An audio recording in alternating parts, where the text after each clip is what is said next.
Christian Combas, bonjour. Vous Bonjour. publiez un nouveau livre qui a pour titre Les âmes douces. Le sous-titre de ce livre, c'est Personne n'est contre nature. C'est une grande enquête aidée par un scientifique et soutenue par un scientifique autour de l'homosexualité. C'est un sujet qui a traversé beaucoup de vos livres et vous vous êtes interrogé sur aujourd'hui ce que l'on savait très exactement à travers l'histoire et ce que l'on sait du point de vue scientifique sur les homosexuels. Alors, le titre de votre livre, c'est Les âmes douces. C'est déjà un titre en soi un petit peu provocateur quand même, non? Ben oui, il y a une connotation morale évidente. Je tiens pour certain que les homosexuels ont une fonction dans la nature. D'où le sous-titre qui est Personne n'est contre nature. S'ils remplissent une fonction, quelle est-elle? Alors, quelle fonction Alors, rempliraient les homosexuels? Alors, la même que dans le règne animal, parce que mon neurobiologiste, qui vient de la zoologie, m'a convaincu qu'il y avait une nécessaire modération de l'agressivité dans le règne animal qui passait parfois par des moindres mâles, si vous voyez ce que je veux dire. Et donc, j'ai essayé d'inférer cette loi qui est en ce moment en gestation. Quelque chose va sortir, hein. En ce moment, les découvertes sont nombreuses, elles convergent. Et mon idée, car le livre comporte une forme de pari, c'est que les homosexuels ont un rôle moral dans la nature qui est d'atténuer l'agressivité, la défense du territoire et la nature guerrière afin que l'esprit puisse progresser en parallèle. Ça veut dire qu'il n'y a pas d'homosexuels violents? Alors le problème n'est pas dans la violence, mais dans l'agressivité. Il y a moins d'homosexuels agressifs. C'est-à-dire que l'agressivité est une espèce de composante qui sert à Bon, défendre le territoire. les hétéros, ils sont violents Non, en gros, pas les les gays, mâles quoi. ont tendance à être plus violents que les femelles dans la défense du territoire, etc. Sauf pour ce qui est des enfants. Mon idée, je ne connais pas la loi en question, mais il semblerait qu'il y ait une loi d'atténuation de la violence dans un ensemble social qui en comporte trop, et le fait de faire des moindres mâles, sur le plan génétique, certaines femelles sont aptes à amoindrir les mâles qu'elles produisent. C'est en train d'être prouvé. Il y a un Allemand nommé Dörner qui a beaucoup travaillé sur cette question et qui montre qu'une mère stressée, notamment par la violence du mâle, a tendance à amoindrir les mâles qui sortent dans la prochaine génération. Alors ça, c'est une partie du livre qui fera peut-être un peu de bruit, mais ce qui risque de faire pas mal de bruit, ce sont les aspects biologiques. C'est-à-dire que vous écrivez en gros, si je simplifie, que finalement, on est gay parce que c'est biologique. Voilà, c'est génétique. Alors, on est gay ou lesbienne, parce que c'est le même... Alors là, l'une des choses que j'essaie d'apporter, avec le contrôle, là encore, de mon scientifique, c'est qu'il s'agirait d'un même curseur, le curseur des androgènes. C'est que dans la partie où l'enfant... D'abord, il y a un terrain génétique qui commence à être vraiment absolument isolé et qui dépend de, je crois, une douzaine de gènes. Ce terrain génétique est là. Mais il est activé ou non? Activé par quoi? Les conditions de la gestation hormonale, environnementale. Ça tend à être prouvé aussi. Ça mène à quoi? Ça mène à une quantité d'androgènes distribués par, en gros, le distributeur androgène entre la 8e semaine et la 12e, je ne sais pas. Mais le résultat, c'est que ça provoque parfois des mâles, notamment qui ont reçu moins d'androgènes et donc qui ont tendance à aimer la haute couture, et des mâles qui ont reçu trop d'androgènes et qui aiment beaucoup les jeux militaires, mais qui bizarrement deviennent souvent bisexuels et donc ont tendance à aimer aussi leur image hyper mâle chez d'autres mâles. Et donc on a des homosexuels qui sont de nature guerrière et militaire, comme on le sait depuis l'Antiquité.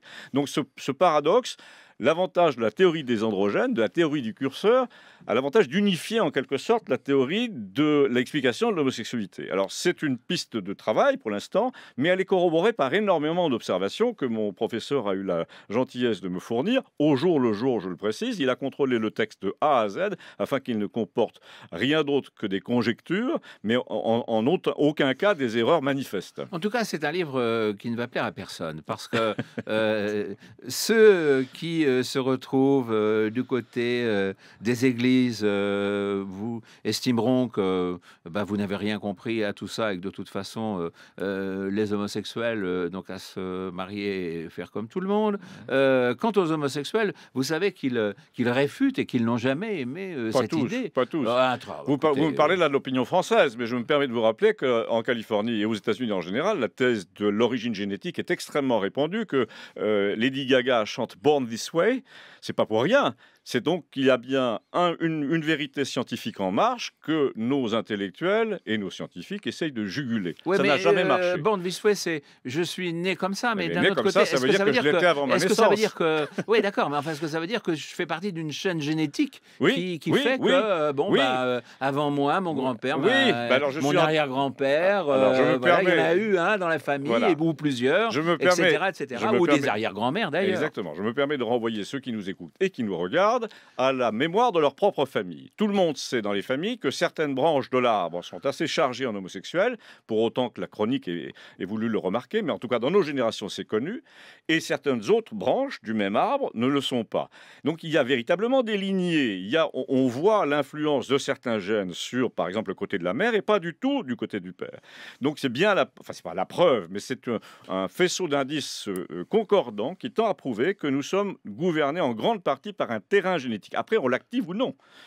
J'ai un peu envie de jouer l'avocat du diable. Est-ce que l'homosexuel que vous êtes n'a pas envie ou n'a pas tendance à dire des choses telles que vous les dites là, de façon à dire, écoutez, voyez, mauvais procès, chers amis, voyez, moi, je suis rien, je suis pour rien. Ça remonte à 5 millions d'années. Oui, d'abord, je me permets de vous dire que le pourcentage n'a jamais changé. C'est entre 7 et 10%, quelles que soient les époques, quelles que soient les cultures. Donc déjà, ça, en soi-même, c'est déjà un motif d'étonnement. Parce qu'en général, la nature ne fait rien au hasard. Si vraiment c'était une erreur, elle l'aurait corrigée depuis longtemps. Or, elle ne l'a pas corrigée. Donc, mon but, en écrivant « Rien n'est contre nature », enfin, en tout cas, personne n'est contre nature sur la couverture, c'est d'obliger les gens à s'interroger pourquoi il y a la permanence de ce phénomène dans la nature. C'est déjà une énorme question. Alors, en tout cas, il y a une chose qui est sûre, et j'en parlais à l'instant, c'est que l'Église, et l'Église catholique particulièrement, les autres, disons que je suis moins pointu, mais l'Église catholique, elle, accepte mal l'homosexualité. Elle l'a toujours condamné. Alors justement, c'est en train de changer un tout petit peu. L'homosexualité en tant que phénomène, oui, mais les homosexuels, bizarrement, qui n'avaient aucune grâce à ses yeux il y a 10 ans, puisque le pape Jean-Paul II et les siens avaient dit qu'ils n'avaient aucune valeur à défendre, bizarrement, avec le nouveau pape, il dit qu'ils ont des dons et qualités, c'est-à-dire le contraire de ce qu'on disait il y a 10 ans. Pour quelle raison ? Quelle est la raison qui a fait que l'Église... enfin, c'est un peu vague, c'est gentil, non? Non. Vous avez des dons et des qualités. Non, c'est simple. J'ai des dons et des qualités. Je me permets de vous rappeler... tous ceux qui sont autour de nous ont des dons et des qualités. Ceux qui nous regardent aussi ont des dons et des qualités. Au terme d'un livre officiel... C'est sympa, ça mange pas de pain. Non, un livre officiel édité par la Curie romaine, il y a 10 ans, nommé le Lexicon, a dit clairement qu'il n'avait aucun don et aucune qualité à défendre. Et 10 ans après, on nous dit le contraire. Qu'est-ce qui s'est passé entre-temps? À mon avis, ce qui s'est passé, c'est qu'ils ont consulté des rapporteurs scientifiques qui sont allés visiter les labos pour eux, et ils savent que quelque chose est en marche. Donc ils deviennent de plus en plus prudents sur une vérité qui va leur tomber sur le nez, comme celle de Galilée l'a fait en son temps. Donc je pense que l'Église en a assez de s'exposer à des repentances périodiques, et je pense que le pape marche sur des œufs de plus en plus précautionneusement. Oui, mais ça sera peut-être pas très facile pour l'Église et même pour les croyants. Ça va devenir, si vous voulez mon avis, un peu plus facile parce que l'islam, par exemple, est très peu indulgent à l'égard du phénomène et que l'Église catholique ne peut pas se retrouver dans le camp de ceux qui condamnent autant que ça. Alors, nous sommes là avec des grandes pages d'histoire. Il y a pas mal de portraits, un grand nombre de personnages historiques ont marqué cette histoire de l'homosexualité. Souvent d'ailleurs, alors il y a évidemment il y a des génies qui nous ont apporté un très grand nombre de choses. Puis il y a des gens il y a aussi des génies qui ont vraiment beaucoup souffert.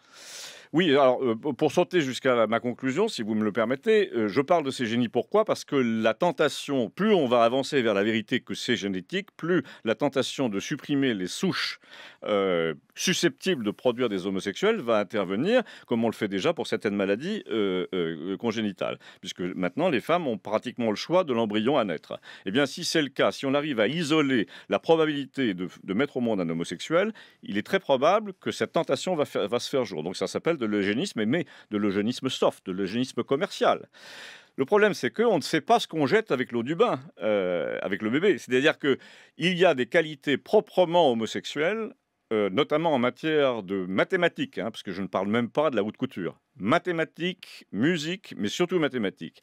Les grands génies, les grands calculateurs, les calculateurs prodiges sont très souvent des homosexuels. Pour quelle raison? C'est en train d'être découvert. Un professeur nommé Baron Cohen, regardez ce nom dans Internet, et entre parenthèses, regardez aussi le titre de mon livre Les âmes douces dans Internet, vous y trouverez des arguments scientifiques en grand nombre que j'ai réunis pour vous. Baron Cohen, en Angleterre, est en train d'essayer de prouver, et de prouver probablement, que la capacité à calculer très très vite des racines carrées à toute allure, ou à faire comme le jeune Daniel Tammet, un jeune anglais, à réciter les décimales de pi pendant 5 heures, est lié à son homosexualité. On ne sait pas pourquoi, mais il a avoué être homosexuel sans trop de difficultés, comme beaucoup des grands mathématiciens prix Nobel. Oui, mais Einstein n'était pas, Pardon? Einstein n'était pas homosexuel. Pardon? Einstein n'était pas homosexuel. Non, pas que je sache, mais il peut y avoir quand même des exceptions. Ce que je vous parle, moi, de probabilité statistique. Apparemment, leur nombre est très élevé parmi les grands mathématiciens. Très élevé. Alors, à côté de ça, il y a évidemment, je le disais tout à l'heure, et vous n'avez pas répondu à cette question, un grand nombre de gens qui ont souffert aussi C'est les mêmes, c'est les mêmes. de leur existence. C'est les mêmes. C'est-à-dire, moi, ce qui m'intéresse, ce n'est pas celui qui prétend avoir choisi son sort, parce que maintenant c'est la mode, c'est la théorie du genre, j'ai choisi ce que je voulais être. Non, ce sont ceux à qui la nature a infligé ça. Alan Turing, qui s'est suicidé pour ces raisons, que je sache. Mais il y en a plein d'autres. Il y en a plein d'autres qui ont vécu une existence affreuse parce qu'ils auraient aimé être quelqu'un d'autre. Mais c'est bien la preuve, s'ils auraient aimé être quelqu'un d'autre, c'est bien la preuve que la nature leur a imposé ce qu'ils sont devenus. Et donc, je trouve, moi, dans ces homosexuels militaires qui se lèvent à 5 heures, qui n'ont pas d'humour, qui n'ont pas de goût, etc., je trouve beaucoup de justification de ce que j'affirme. Il y en a beaucoup qui auraient aimé être autrement. Et si la nature leur a infligé ça, ça comporte un message. Et le message, souvent, c'est les qualités annexes qu'ils manifestaient. Elles sont très nombreuses. J'en donne la liste, là encore. Vous trouverez sur Internet toutes sortes de sites sous le nom Les âmes douces. Je donne des arguments très précis, étayés scientifiquement. J'attends que ce débat finisse par débouler, il n'y a pas d'autre mot, sur l'opinion européenne. C'est imminent. J'espère que le Vatican va y aider. Vous parliez d'eugénisme tout à l'heure, mais enfin, avec la GPA, on pourrait imaginer l'inverse, finalement. C'est-à-dire? On pourrait imaginer une société dans laquelle il n'y aurait plus que de jeunes homosexuels et des bébés homosexuels. Alors oui, hommes sauf que pour des raisons qui leur appartiennent, 90% des femmes, si elles avaient le choix, choisiraient de n'avoir pas un enfant homosexuel. Ce qui nous remettrait d'ailleurs au pourcentage habituel. C'est un sondage, c'est un sondage. Non, mais ce que je veux dire, c'est que vous faites le sondage dans la rue. Une femme ayant un enfant et attendant un enfant mâle, si elle avait le choix, tu dirais, tiens, c'est mieux que non. C'est mieux que non. C'est-à-dire, je ne les blâme pas, mais c'est mieux que non. Ça s'appelle de l'eugénisme soft. Et ça nous gâte. Parce que le moyen de les repérer, dès le stade de l'embryon, va devenir assez fiable. Et là, il y a un vrai danger. On commence à séquencer le génome pour d'autres maladies, Parkinson, etc. Donc, ça, c'est pas une maladie, je suis bien placé pour vous le dire. Mais si c'est perçu comme tel, ce sera écarté. Christian Combas, vous tenez un blog, vous écrivez pas mal. Est-ce que vous êtes tensé de temps en temps? Est-ce qu'on continue à vous attaquer? Ou est-ce que finalement, avec tout ce qu'on peut dire aujourd'hui, les choses se passent beaucoup plus facilement qu'il y a quelques années? J'ai la chance et le malheur d'être un écrivain plutôt de droite, plutôt conservateur. Cette particularité est très mal perçue et au fond, bizarrement, de plus en plus mal dans la droite un peu dure. Alors malheureusement, Alors donc vos copains sont à gauche, alors peut-être, non? alors justement, ce qui est assez étrange, c'est que pour ce livre, j'ai de bons retours, comme on dit, des colonnes donc de ces gens-là, plutôt que des catholiques intégristes avec lesquels je travaille au Figaro, où la réaction est relativement tiède, pour ne pas dire froide. Et donc là, il y a des attaques, hein. C'est pas des attaques, c'est pire, c'est Roger Garaudy étant éjecté du parti communiste. Le silence. Le silence, on détourne le regard, mais j'ai l'habitude, j'ai été élevé chez les jésuites, vous savez. Christian Combat, je vous remercie. Je rappelle le titre de votre livre, Les âmes douces. Vous n'avez pas oublié votre humour. Donc, Personne n'est contre nature, un livre publié aux éditions de Télémac. Merci Merci. beaucoup, Christian.